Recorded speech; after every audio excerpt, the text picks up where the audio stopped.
എല്ലാവർക്കും ഒരു നല്ല ദിവസം ആശംസിക്കുന്നു. ഇന്ന് ഞാനിവിടെ ഇഡ്ഡലിക്ക് കൂട്ടാൻ വേണ്ടി ഒരു ചട്നിയാണ് ഉണ്ടാക്കുന്നത്. അതിനായിട്ട് ഞാൻ പച്ചക്കപ്പലണ്ടി എടുത്ത് വറുത്തു. അതാ ഇവിടെ ഇപ്പോൾ നന്നായിട്ട് വറുത്തിട്ടുണ്ട്. അതിൻ്റെ തൊലിയൊക്കെ ഇളകി വരുന്ന പാകമാകുമ്പോൾ വറവ് കറക്റ്റാണ്.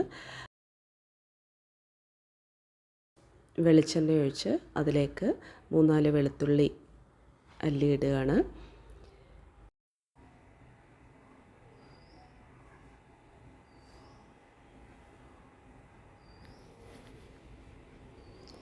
അതിലേക്ക് കുറച്ച് ഇഞ്ചിയും ചെറിയ കഷ്ണങ്ങളായി അരിഞ്ഞത് അതും ഇട്ടു. ഇനി ഒന്ന് വഴണ്ടതിന് ശേഷം ഒരു സവാള അരിഞ്ഞത് അതും ഇടണം. ഇപ്പോൾ സവാള അരിഞ്ഞത് ഞാനിട്ടു. ഈ എല്ലാം കൂടെ നന്നായിട്ട് വഴറ്റുക. ഒരു തക്കാളിയും ഞാൻ അതിൻ്റെ കൂട്ടത്തിൽ ഇട്ട് വഴറ്റുകയാണ്. ഞാൻ 2 തക്കാളി എടുത്തിട്ടുണ്ട്. അപ്പോൾ അത് നന്നായിട്ട് വഴറ്റുക. അതിനുശേഷം കുറച്ച് ഉപ്പിടുക, ആവശ്യത്തിന് ഉപ്പിടുക, കുറച്ച് മഞ്ഞളിടുക, ആവശ്യത്തിന് മുളക് പൊടി ഇടുക. ഇവിടെ നല്ല എരിവ് വേണ്ടതുകൊണ്ട് 2 സ്പൂൺ ഇട്ടതാണ്. നിങ്ങൾക്ക് ആവശ്യമുള്ള അത്രയും ഇട്ടാൽ മതി. പിന്നെ കുറച്ച് കായപ്പൊടി ഇടുക. കായപ്പൊടിയുടെ ടേസ്റ്റ് കുറച്ച് മുമ്പിൽ നിൽക്കുന്നത് നല്ലതാണ്. എന്നിട്ട് എല്ലാം കൂടി നന്നായിട്ട് വഴറ്റുക.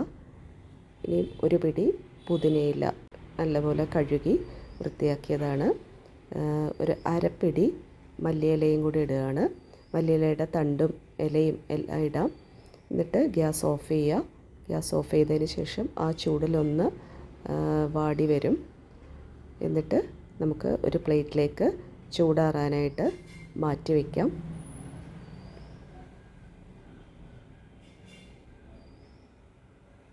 ഇപ്പോൾ ഞാനിവിടെ ഒരു പ്ലേറ്റിലേക്ക് ചൂടാറാനായിട്ട് എടുത്ത് വെച്ചു. ഇനി ചൂടാറിയതിന് ശേഷം നമുക്ക് അരച്ചെടുക്കണം. അതിൻ്റെ കൂടെ ഞാൻ തൊലി കളഞ്ഞ കപ്പലണ്ടിയും കൂടെ ഇട്ടു.